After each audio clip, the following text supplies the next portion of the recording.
I was very relaxed, but after this interaction, I was under pressure. So don't believe in anything that I just said. It's really overstate this case. Yeah, let me set an alarm. I don't want to speak. Okay. So, since the question marks raise some eyebrows here, I think I need to spend like a minute or two to explain the question marks in the title. The first one is, after you get your PhD, you want to sound smart and sophisticated. So you problematize categories to try to get a job. And so it's working, so I think I will keep doing that. But the second reason is that I actually want to be sophisticated and smart, so I am about to problematize these categories. And a few words of introduction to this research. I call this project an unapologetically out-of-fashion project.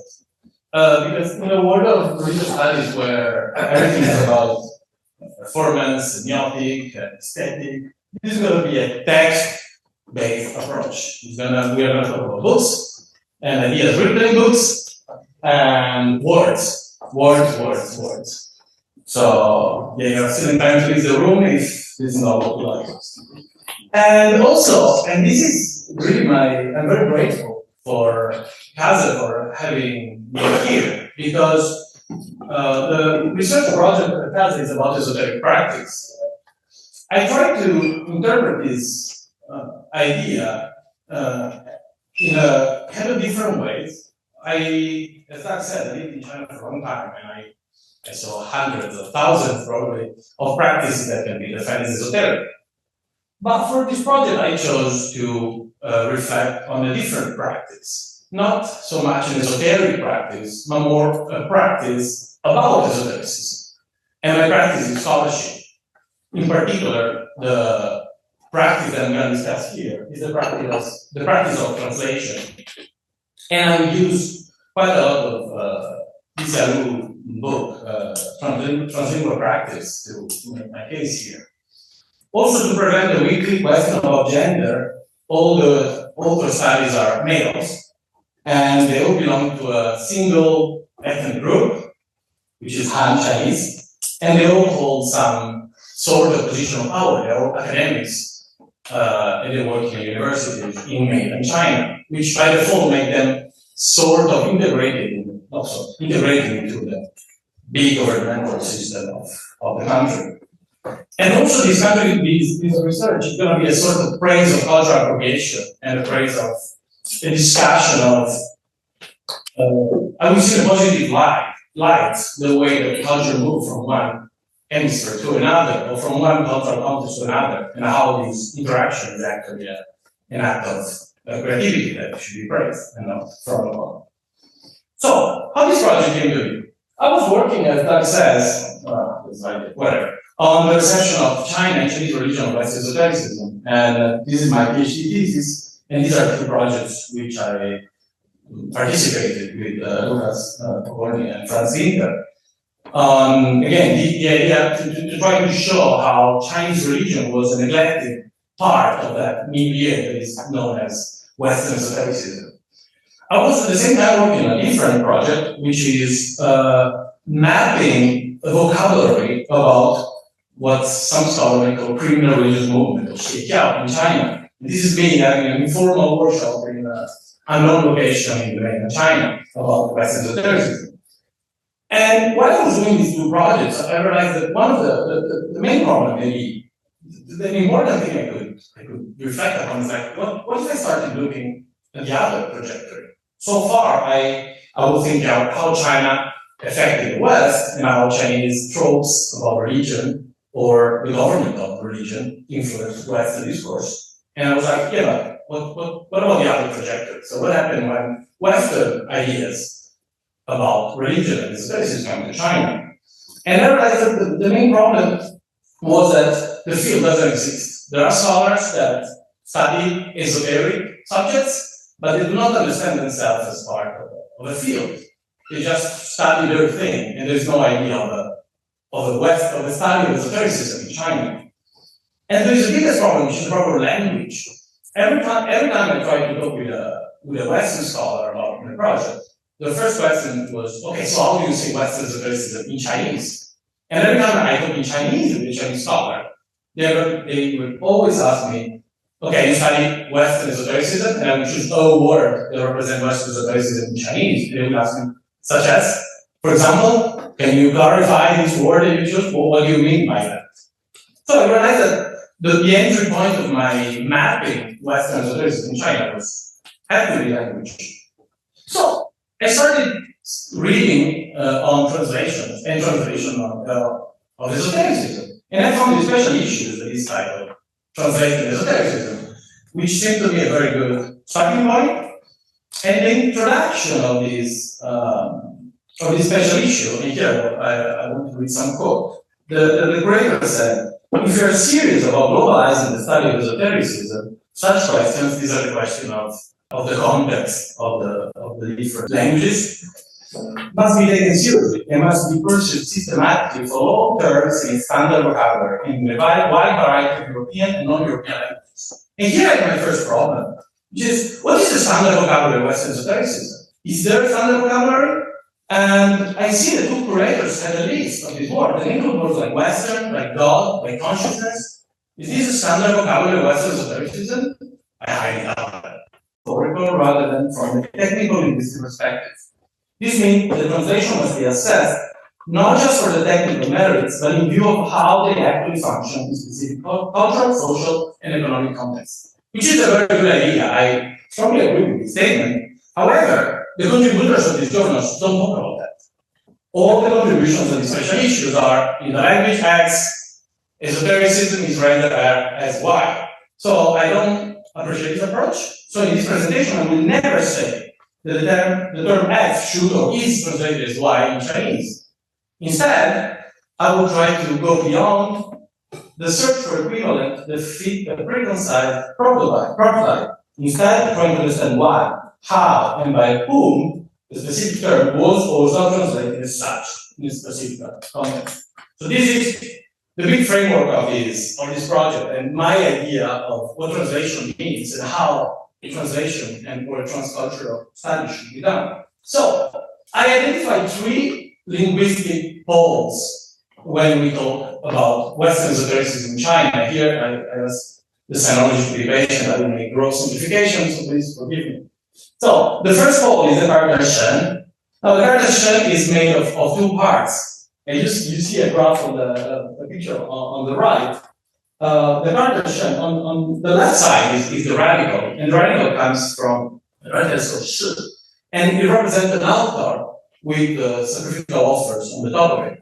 And the character Shen, consider that again, in Chinese there are no singular plurals, male or females, meaning God, spirit as a noun, as an adjective, something like spiritual, divine, or even supernatural is a little stretch, even magical, talking of stretches.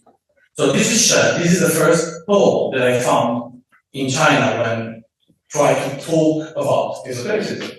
The second one is the character me. There are two characters that are me, and they both mean the same thing. It means conveying your secret or secrecy. And as you can see, they have the same radical of the offering altar. The third pole is the character Ling. Ling is even more interesting because on the top you'll find the modern version of the character Ling, which is interesting, but not as interesting as the older version of the character Ling, which is made of two parts. On the upper part you see the rain in the water, and on the bottom part you see some people say shaman or a ritual specialist or a sorcerer dancing. So the significance of this is quite obvious. The character Ling conveys concepts related to spirituality, intelligence, the supernatural, but most importantly, they carry an idea of spiritual effectiveness. When you talk with a Chinese about religion, you talk with them about a temple or a god, you're never going to ask if they believe or not in that god. That's almost, in no cases, irrelevant. But they're going to ask you, is that temple that god is Ling or is not Ling? If it's Ling, it works. Doesn't matter whether I believe or not. Has a spiritual power that is worth looking for. So the discussion about esotericism rotates around these three semantic poles. And the following thing I did was looking for the word actually esotericism the word ism in esotericism is very important, because one thing is the notion of de-esoteric as maybe related to exoteric, as internal. This is a long tradition, but the word esotericism itself, the ism in esotericism, marks a very important moment in the 1900s, the 19th century, in which the field of esotericism starts feeling, in a way, gets rarefied. It becomes a field. The emergence of the ism marks the emergence of the field, in a way. Well, I'm not sure this is the oldest version, but the first translation that I found in Chinese, in Semitic characters, of the word esotericism, it comes from a Japanese dictionary published in 1881, and this is not a coincidence, because many words of modernity came to China via Japan. These are, for example, for science, they were for philosophy, they were for religion. So, esotericism seems to me that may have come via Japan to China. Now, there is one thing is interesting to notice here. It is in the dictionary, the word esotericism in English is written from left to right, while the Japanese characters, in fact, are written top down, even though are printed horizontally. Again, this is a silly detail, but it actually shows the uncomfortable negotiation of two different language systems. Because for non-Chinese readers, the characters on the left should be on the top. It's actually flipped. So they are printed in the wrong way. And this shows, again, this uncomfortable negotiation. Now, but what is that word? The word is mijiao. Now, mijiao literally means secret teaching. And is a very example, is an ancient example of what I call the semi-esoteric distinction. It normally is opposed to xianjiao, which is the exterior, the exoteric nature. And these words come from, I think, from the 5th century debate, intra-Buddhist debate, in which mijiao becomes, and here I think, for example, about the von Stuckrad words, a claim of superior knowledge. So mijiao becomes the claim of having an esoteric knowledge becomes a claim for the superiority of your form of Buddhism compared to other forms. So, the problem is the word mijiao is translated today by specialists as esoteric Buddhism. And esoteric Buddhism has a much more problematic history, because the category of esoteric Buddhism is a Western category, and it comes from the work of theosophists like Sinnett and Madame Blavatsky. And here I want to quote something about their idea of esoteric Buddhism. For them, esoteric Buddhism is a secret knowledge, the long and delayed passage through earth life of Gautama Buddha, contained in the secret philosophy of Sakyamuni, which in its essence is certainly identical with the ancient wisdom religion of the century, the pre-Vedic Brahmanism. Now, theosophy's language aside, we can see how this notion of esoteric Buddhism is connected with a long tradition of Orientalism and perennialism. It's not really Buddhist anymore. And however, these ideas were taken seriously by Western scholars at the time, and in a way somehow stick into specialist literature, even though it's highly contested today. So, today mijiao is not anymore a word that describes esotericism as such. But it's interesting that this was the oldest instance of a native category to render a foreigner idea of esotericism.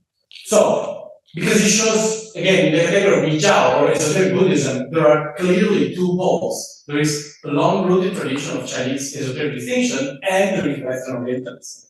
And these two poles interact and are negotiated too. So, the second word that defines esotericism is shenmi. Shenmi, you see again the combination of two of the characters that I mentioned before. The first is the spiritual, and the secrecy. And shenmi is a very general word, and that again entering discussion of the spirituality or even mysticism or the supernatural. And I found, for example, this 1927 article about Fangiola, in which he studied what he calls Shenmiism. And for him, there was an idealistic style of religious philosophical thought, which needed the oneness of all things. an essential element of the Trinity tradition of China. So here, Shenmi, it refers to somehow the spiritual side of the native tradition. And again, Shenmi has a long history especially in Taoist literature. But more recently, the word Shenmi became part of the vocabulary of scholars that were involved with esoteric studies. For example, Wang Yude wrote that Shenmi for him is undefinable and untranslatable. However, he proposed a two-way topology in which Shenmi is about supernatural beings imagined by religion and mythology, which deals with the methods and experience of achieving unity between humans and divine, or the systematization and theorization of the spiritual Shen concept. So you see, for him, there are two sides of this Shenmi. One is the theory, so theorization of spiritual concepts. The other one is the method experience, the practice of practicing Shenmi. However, what is very important about this book is that he marks a sharp differentiation between China and the West. Because for him, the West has a long tradition of Shen Shui, of the study of the Shen, which you find in the Greek word logia, the study of the divine. But most importantly, here we enter in what we call esotericism proper. There is a special kind of mystery knowledge, regarding unknown cosmic forces. And he also gives some examples of these unknown cosmic forces, which are Satanism, astrology, Kabbalah, divination, witchcraft, sorcery, and so on. So he provides a bit of his own list of examples of what is this Western special kind of Shen. So, there is a third article that I want to discuss today, which is titled The Current State of Research in Shen in Modern Time, which is by a scholar called Wang Yude. What is important for this scholar is where does he work? He works at the Chinese Academy of Social Science, and he has been one of the leading researchers of two important projects. One is the research on religious Shen, and the second one is research on the causes and countermeasures for foreign cults. So, what is the Chinese Academy of Social Science? It is a quasi-public institution to which the government, commissions some kind of works when they want to understand specific phenomena. So it is very interesting that Chinese Academy of Social Science actually got involved in the study of esotericism. And even for one, there is a separation between China and the West. Because in China, all the discourse about the spiritual get lumped together in what he calls spiritual culture, Shen Yu. While in the West, there are two different kinds of Shen. One is mysticism, Shen Yu, which is religiously and philosophically rooted, which is good. However, there is another category which is occultism, that he called Yu, which he described as superstitious occult arts. Now, there is it's interesting to note that occultism, for defining occultism, use the word Gui. The Gui convey the idea of trickster. There is, it's like a pienza, there is something, there is an idea that someone is tricking someone else with Gui. So, in this stage, Western esotericism entered the Chinese academic discussion through the way of religious studies. And it was part of the discussion of mysticism, the spiritual. It's very important for the scholar to show that the West and China move on very different frameworks. And in this scholarship, the word esotericism is never used, and they prefer the word occultism, which to me shows the fact that those scholars were not aware of the discussion in the West was going on about the definition of esotericism, but they rely on more outdated sources like Alchemy, for example. Most importantly, the vocabulary shows how those authors are generally very skeptic and suspicious about esotericism, in particular about occultism, and they use words like superstition or trickster, if compared to another Western phenomenon, which is good and should be safe, which is mysticism, which is part of the high culture of the West, and as such should be praised. In the early 2010s, we actually see the emergence of some attempts to create a technical vocabulary for the study of Western esotericism in China. This article is very important for Western esotericism, an emerging research discipline in the field of religious studies. Now, this is the first overview of the field, of the European field of esotericism that I was able to find in Chinese. There are two things that are interesting to notice. The first one is the title. The title of the article is in English. Even though the article is in Chinese, the word Western esotericism is kept in English to mark again this distance from the Chinese tradition. Even more, the author tries to, in the article, to translate the word esotericism, and he chooses the word 灵者, Xifan 灵者 Zhui. Now, Xifan just represents Western. The Zhui, the last two characters, is just an ism. But the two characters in the middle, 灵者, actually literally means something like spiritual knowledge. The problem is that the compound of spiritual knowledge also means gnosis. Gnosis as in Gnosticism. Where does this idea come from? Well, probably from Hanegraaff, Gnosis, the dictionary of Gnosis and Western esotericism, where Hanegraaff lumped together these two problematic categories that get received by Chinese scholars. So, in Chinese, in a certain strand of Chinese discourse, esotericism and gnosis get again lumped together. I'm sorry, this is in Chinese, but I just want to give you an example.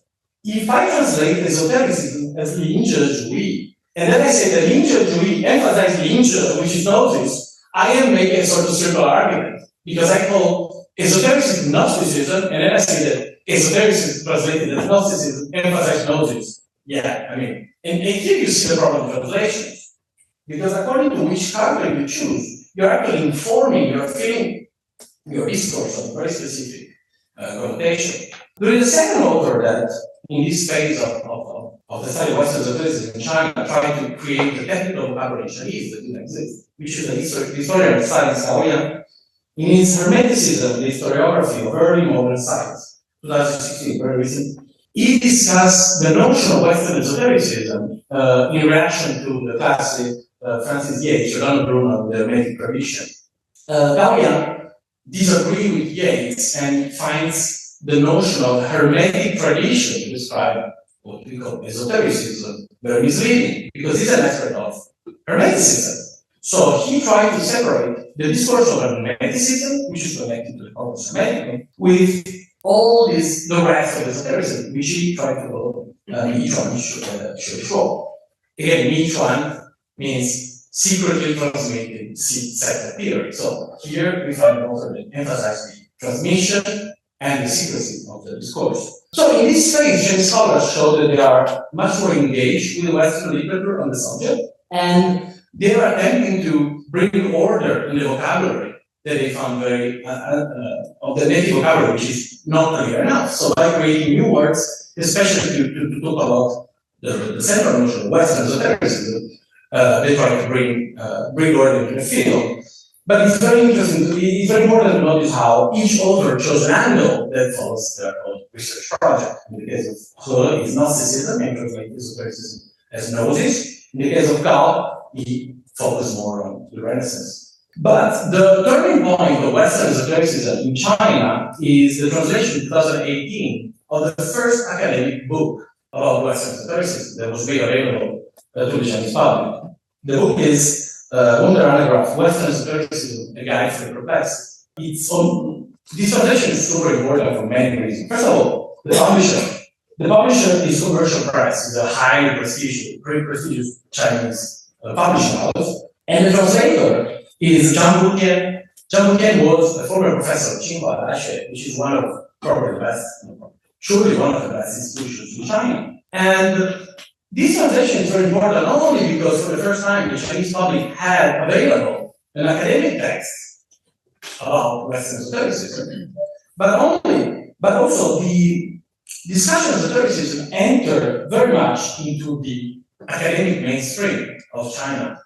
And in particular, Zhang Butian connects the discussion of Western esotericism with what sometimes is called the Nidan question. The idea of like, if China had such a sophisticated civilization, why they never developed science? This is a big issue for the Chinese. And Chinese intellectuals often reflect on the idea of like, what does it mean being modern and being Chinese? This is really, we are at the core, one of the core arguments of the intellectual debate in China.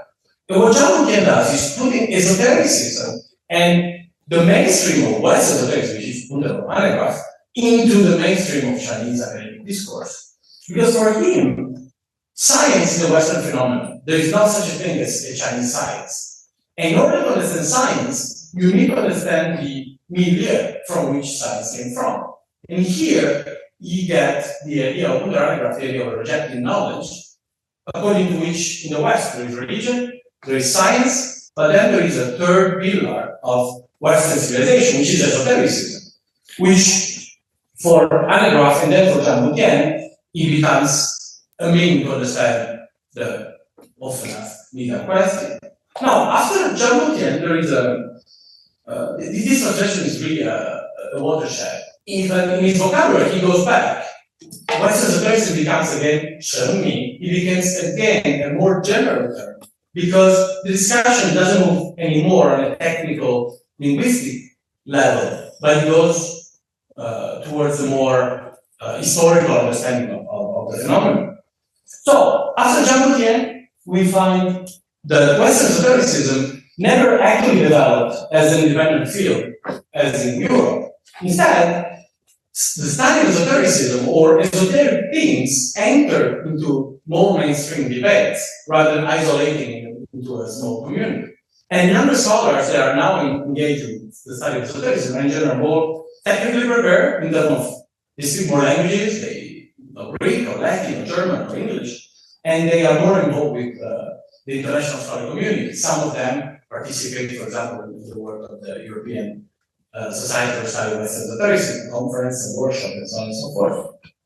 And I have two examples of these young scholars that are today working on Western esoteric things. The first one is Davide, which is working on the first scholarly translation of the corpus America. And this project is a 6 years project funded by the National Office for Philosophy and Social Science, which is, those who don't know, is a big deal in China. We had a full scholarship for 6 years. And they are paying the translation of the corpus America. I think that's really quite significant. And this is something that Davide told to me, and I would like to read to you. Understanding and studying the history of science, and here he's talking about hermeticism in the context of history of science, reveals the science itself as a history, one shaped by temporal and spatial changes and influenced by language, nationality, politics, and religion. The history of science teaches us that not everyone needs to view science through the lens of scientists, nor it is only scientists who can convey a complete understanding of science. I think this is a very powerful message from young Chinese. And then there is a second scholar that I would like to discuss very shortly, which is Zhou Danwei. Zhou Danwei is a very interesting case because he's a master scholar and a Jungian therapist. And he's also translated Jung with some success. His red book sold over 200,000 copies, which is a lot of money, even for China. And he told me, translation is not merely about transforming words. It is above all about transforming ideas from one culture to another. And here I want to give an example of his idea of translation. Again, I'm not discussing if this translation is good or bad, but I want to show you his way of working. He had to translate the word self, the Jungian self. And he was concerned because he believes that the notion of self does not exist in China. So he believes that this is a foreign idea that needs to be transformed and then imported into the native discourse.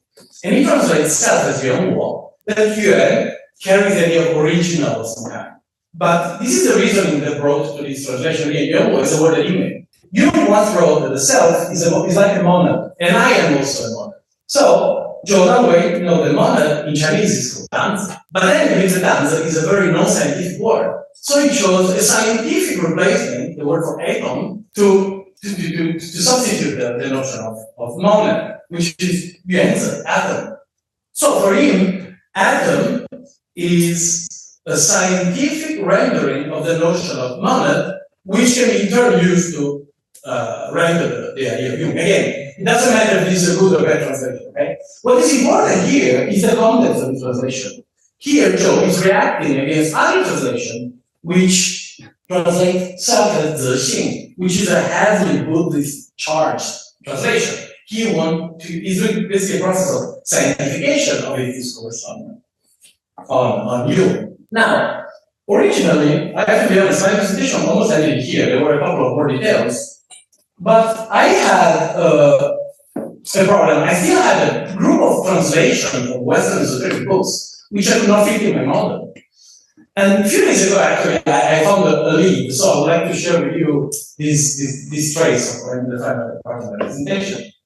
But we need to be patient because we start a little bit back in time. We are exactly in 1941, and we go back to Leo Strauss, which is a philosopher in Marino, who wrote a famous paper called Persecution and the Art of Writing. There he wrote, persecution cannot prevent even public expression of the heterodox truth. For a man of independent thought can utterly refuse in public and remain unharmed, provided he moves with circumspection. He can even utter them in print without incurring any danger, provided he is capable of writing between the lines. And in this article, Strauss called Esotericism and the Esoteric, this art of reading and writing between the lines. Now, you can imagine how a message like this, in the context of China, is quite powerful. And this book is translated in Chinese. And I would like to read the background because I think it's very interesting to see on the Chinese market, considering the heavily censored Chinese market, this book is advertised as with these words. Persecution produces a unique writing technique, thereby creating a distinctive type of literature. Wherever it involves crucial issues, the truth inevitably reveals itself through the words between the lines. Well, I think publishing this in China today, and these words in China are very powerful. So, when I noticed this book, there's something else that I noticed, which is who translated why and what is the context of this idea in the People's Republic today? And then I noticed that the book series is called Hermes, which sounded even more esoteric to me, and I got me more involved in this story. So, to understand how Strauss entered China, we should talk about this guy here. This is a very famous and controversial figure in Chinese academia. His name is Zhou Zhongfeng. He's a theologian, he's a philosopher, he's a political thinker, and his ideas are very much informed by Strauss and a certain, I would say, conservative German philosophy. So, he understands modernity as a spiritual predicament that is shared both in China and in the West. And this predicament derives from the fact that traditional spiritual values are in crisis. So, in order to react to that, he embarked in the series that he called Hermes, which is a monumental series of 750 books published between 2002 and 2024, because when the Chinese do something, they do on a large scale. And this book series is an attempt to present to the Chinese audience an alternative Western tradition, which is informed by Strauss ideas, I would say, which is heavily imbued in Platonism, and most importantly, in this book series, Esotericism as a base. So here are 3 volumes, but there are more. There is Marsilio Ficino. Here are the typical wedding of Christian Rosenkreuz. There is a Rosicrucian book. So it is important to notice that how esotericism found this other trajectory to enter China, which is the trajectory of politics, in particular conservative politics, in this idea of this counter-Western tradition. And again, and here we are not talking about some minoritarian, obscure groups. Here we also often we are really at the center of the academic power of the People's Republic. What is even more interesting is that some scholars carried the Oshofan idea even further. And the discourse of esotericism interjected the discourse of Marxism. And here we have Professor Zhang Xinjiang, which is the vice president of the Institute for Marxist Religious Studies in the New Era at the Hangzhou City University, which is a specialist and a translator of Gnosticism. And he believes that Gnosticism must never become an important research subject in Marxist religious studies, which is the first time I read this sentence, really long time, so I wasn't sure I understood what he was to say. He said that Gnosticism is very important to read Marx. To understand Marx, we should first read the corpus, the Nagarmatic corpus. And concepts like alienation and dialectic and even objective truth only make sense if read under Gnostic lens. And here he's again thinking of all these of Vogelin and Jonas, and he's reinterpreting them in a Marxist way, or so-called Marxist way. What is he actually developed Zhang Xinjiang developed his own theory of esotericism, which he called Da-Jian-Kang. Now, sorry, I know this. I really don't know to translate Da-Jian-Kang. It's a really Chinese expression, so I read it with comprehensive help. I'm not sure if it's the right translation. If you have a better translation, please let me know. So this Da-Jian-Kang, what does it mean for him? Well, this comprehensive health project means that for him, Gnosticism and esotericism as a subcategory is not the investigation of a dead religion, but he believes that Gnosticism and the discourse around it is also about various sects affiliated with Gnosticism that in the last 500 years have become the main pathway for the intellectual elite to pursue the study of religion. So basically, here he's calling Gnosticism what we may call esotericism. He refers to those, obviously, he considers that intellectual, but for him, the study of Gnosticism is actually the study of the mystic tradition of the West. And his project of Da-Jian-Kang, or comprehensive health, is starts from the idea that esotericism is a form of hysteria, is a scientific philosophy, and it should be used on different levels. The first one is social. The study of esotericism is necessary to understand, investigate, and guide. Again, we are in a Marxist religious study department, and guide religious phenomena such as alternative religiosity, religious movement, extremism, and terrorism. So this is the social level of health.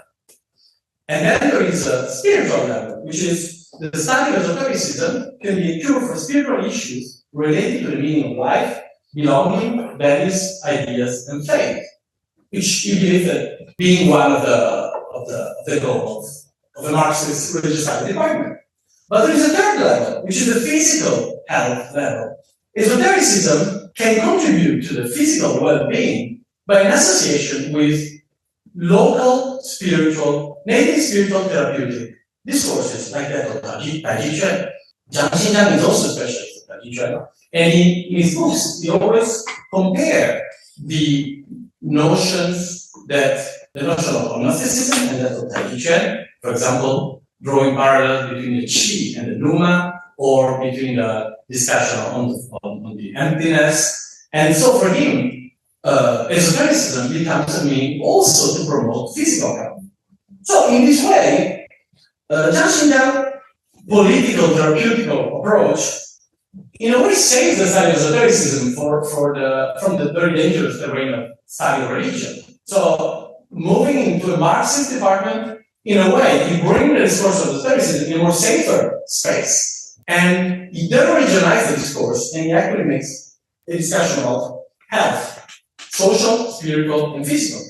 And Zhang also go over the theoretical and political discourse of Liu, and he moves towards practical aims to which the discourse of esotericism finds new ways. So in a way, Chinese scholars always complain about the backwardness of their religious studies, of their humanities. So I think that this exclusion proves how actually Chinese are always able to navigate and reinterpret the source material in creative ways, even more creative than the kind of stale discussion that we have of these latitudes. Now, I told you for 40 minutes about these words and people that you've never heard before. So now I want to try to make a point here. This is why should we care about all these guys? What do I want to prove with all this little review? Well, let's say this. Esotericism in China is interested in two ways. The first one, you have these people that are actually interested in the scholarly debate of Western esotericism,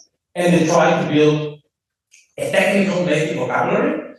And in this way, those scholars who follow this approach, they always emphasize that this is a Western phenomenon. This has nothing to do with China. China is a very different tradition. We could draw parallels, or we should never mix up it. Because the West is the West, China is China.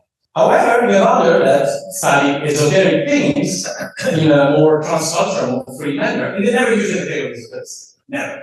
So for them, they try to come up with more natively acceptable categories like, for example, Da-Jian-Kang. Now, so what's the problem here? I think these exclusions proves one of the risks of this project. which is a label esoteric or esotericism while we talk about China. I'm not going to suggest that there is nothing esoteric in China. There are books and articles about things that are called esoteric, from all the discourses of secret societies or esoteric practices of all sort. But here I see a risk of using the label esoteric too easily when we want to discuss practice that in China are not labeled as such. The only context that I described so far that is worthy of the label esotericism is Minjiang, which is, by the way, a very contextual term, and is not really esoteric in the sense that we understand here as. So, and I'm about to conclude, I took Kazeme and Go, and I tried to have a moral of the story of from these long discourses that I hope will make some sense to you. So I quote, Kaz's main goal is to compare interpretation, rationalization, and legitimation strategies of esoteric practices and their practitioners from a global perspective, and identify why and in which ways these are successful, resilient, and creative in different cultural and regional contexts. Now, this is an exciting and very ambitious talk, and that's why I'm very happy to be here. However, I think there is a risk here, and I call it to compare or not to compare. That is the question. And I borrowed two Marxist, Chinese Marxist words to describe two dangers that I see in the act of comparing. Which these two words in Chinese you will see, these are standard Maoist vocabulary that describe the excess of right-leaning or the excess of leftist tendency. So I have jokingly described these two risks as excess of rightism, which is the risk of phenomenology and irreligionism by essentializing cultural categories, and the opposite risk, which is the left extremist risk, which is represented in this quasi-serious classification in the post-decolonial approaches that come up with indigenous epistemology and all these ideas which are not really taking care, they're not taking seriously the entanglement of historical reality. So, against these two dangers, I found a section that I scholar you might have heard, which suggests that we should ask when and where signifiers like religion, and I ask, and esotericism I have, are used by whom in engagement with and demarcation from whom. And so, in the light of this scholar, I have a non-very modest proposal to rephrase our main proposal as Kant's main goal is to genealogically investigate the interpretation, rationalization, and legitimation strategies of esoteric practices and their practitioners from a global perspective and identify why, in which ways, these are or not successfully, I took the liberty to cut resilient because the word that I hate, and created in different cultural and religious contexts. So basically, and now I conclude, this. And there was a third cartoon, but since I believe the context matter, I censored the third cartoon, and I thank you very much for this presentation.